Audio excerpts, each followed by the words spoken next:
Good afternoon, family, and welcome back to Godspeed. Man, today I'm so excited to start this new segment with you all. We're calling it Project LC500. And obviously, I'm excited to be doing this, but it makes it even more excited to do it with you all. A couple weeks back, I put a survey out asking you guys of the several options that I want to address with this vehicle and the build. What should we do first?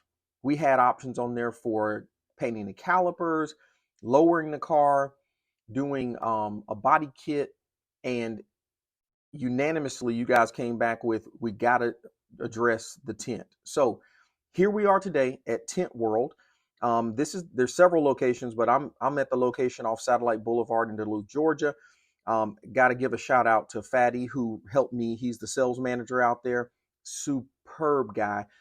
Helped me pick the right tint. You guys definitely want to do the ultra or ultimate ceramic tint.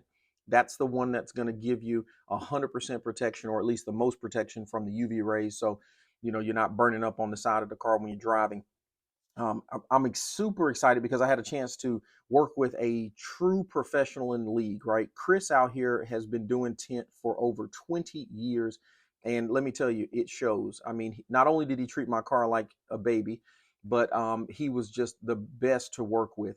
So guys, I want to share this with you. We've got the tint done. Obviously, you're seeing a picture of it now, and I'm showing you kind of like my drive up to the store and my walk-in. But after that, guys, excited to show you what it looks like. Hope you like it, and stay tuned because we've got several other things that we want to address with this project build. And I'll tell you what, I'll give you a little sneak peek at the back of the video, but I think this big gap in the front wheel well is going to be the next one to go. Thank you guys so much. If you haven't already, hit that like button and subscribe. Let's go.